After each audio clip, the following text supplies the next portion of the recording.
I want you to think about your bedroom for a second. The exact angle of your bed against the wall. The crack in your blinds that never quite closes all the way. The little details only you would recognize because you're the only one who's ever supposed to see that room from that angle. 3 weeks ago, I found my bedroom on the internet. Not a photo, not a screenshot. A live feed. Grainy, low resolution, the timestamp ticking upward in the corner in real time, perfectly in sync with my own bedside clock as I sat there watching myself not being watched. The stream had a title. Streams like that always do. Mine wasn't a name, or a location, or anything you'd expect. It was a date. 11 days from when I found it.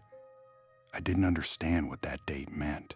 Not until I started counting the days myself and realized it lined up with something I'd never told another living soul. It was the same day my doctor, 2 years ago, had once, half joking, running the numbers on a family health scare, told me, statistically, I had better get my affairs in order eventually. I laughed it off back then. I'm not laughing anymore. My name's Rachel Kowalski. I'm 26.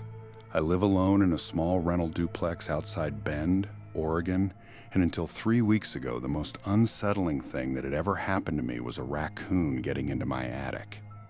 It started, like these things always seem to, with something small and explainable. I was doing a routine search of my own name online, job hunting, wanted to see what a potential employer might find. And buried on the 4th page of results was a link to a streaming site I'd never heard of. Not a mainstream platform. One of those obscure, half-abandoned live cam aggregator sites that mostly host security footage from gas stations and empty parking lots. The kind that shows up when web crawlers accidentally index a camera that was never meant to be public. The thumbnail was dark, grainy. But something about the shape of the room in that tiny preview image made my stomach drop before I'd even consciously placed it. I clicked it. It loaded slow, the way old feeds do, buffering in gray static bands before resolving into a live shot of a bedroom. My bedroom, the exact angle you'd get from somewhere up near the ceiling in the corner by my closet. A corner with no vents, no fixtures, nothing that should have housed a camera lens. My unmade bed, the specific gray comforter I'd bought 2 years ago, the crack in my blinds letting in the exact gray Oregon daylight I could see in that same moment by turning my head and looking at the actual window 6 feet away from where I sat. I remember checking the timestamp against my phone's clock, in sync, to the second. I closed my laptop like it had burned me. Sat completely still in my own bedroom, the one that was somehow also streaming live on a website with maybe 40 other feeds of empty gas stations, and I did not move for what felt like a very long time. I want to be honest.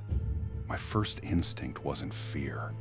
It was denial. I told myself it had to be some coincidence, some stock footage, a similar bedroom from a similar rental unit somewhere else in the country, and my brain was pattern-matching details that weren't really identical.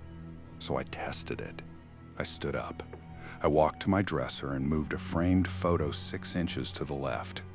On the stream, the photo moved. I sat back down on the edge of my bed, laptop open, watching myself, watch myself, and that's when I noticed the title of the stream for the first time. I'd been so fixated on the footage I hadn't even looked at the page's header. It wasn't a username. It wasn't a location tag. It was a date, formatted plainly, the way you'd write it on a form. Month, day, year. Nothing else. No description. No other viewers listed, as far as the counter showed. Just a small 1 inch next to a little eye icon, and I understood, slowly, with a cold drop in my stomach, that the 1 inch watching wasn't me. I closed the laptop and called the non-emergency police line that same night. An officer came out, walked my apartment with me, checked the closet corner, the vents, the smoke detector, every fixture that could plausibly hide a lens. He found nothing. No wiring, no device, no evidence of tampering. He was polite about it, but I could see the same look people give you when they've quietly decided you're either lying or unwell. He suggested I might have stumbled on an old cached image, a glitch, something already offline that my browser had simply failed to update. I wanted so badly to believe that. Except the stream was still live when I checked again after he left. Over the next several nights, I started sleeping with my laptop open beside me, the stream running, watching myself sleep on a 5-second delay through a camera I could not locate anywhere in 3 feet of drywall, insulation, or ceiling tile that I personally tore into with a utility knife looking for it. I found nothing, just wood, wiring for the overhead light, and old pink insulation. But the camera never lost the shot. Not once. Not even when I stood directly under where the lens had to be, staring straight up into bare ceiling, watching my own upturned face on the screen from an angle that should have been physically impossible without a lens hovering exactly where my eyes were pointed. And the countdown in that title never changed, never reset, just sat there, static, waiting. 4 nights ago, with 3 days left on that countdown, I decided I wasn't sleeping in that apartment again until it was over. I packed a bag, checked into a chain motel off the highway under a name that wasn't mine, and told exactly no one where I'd gone. I opened my laptop that first night out of habit more than anything, half expecting the stream to finally be gone now that I wasn't in the room it depicted. It wasn't gone. It had simply changed. The angle was different. Lower, tighter, no longer that high corner shot from my bedroom. It was eye level now, a motel room. Popcorn ceiling, a cheap floral bedspread, a bathroom door cracked open exactly the way I'd left mine 20 minutes earlier. The title hadn't changed. Same date. 2 days remaining by then. I sat on the edge of that motel bed with my back against the headboard, facing the door, and I did not sleep. Somewhere around 2 a.m., the viewer count on the stream, still sitting at 1 inch every single night before that, changed to 2.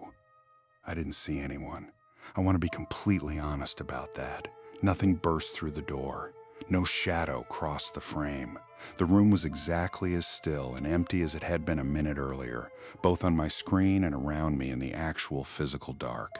But I heard, very faintly, from somewhere in the wall behind the headboard I was leaning against, a single soft sound. A shift.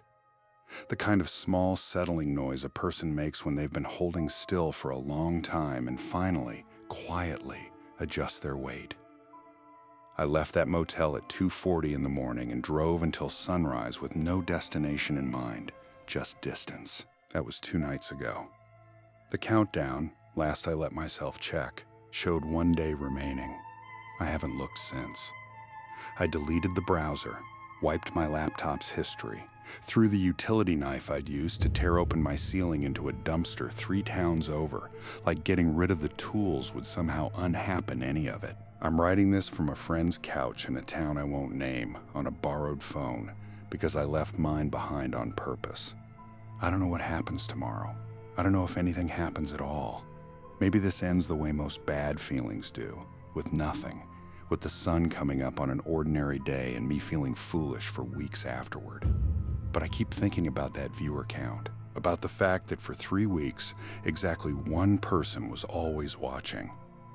And last night, for the first time since this started, it went up to 2 and stayed there.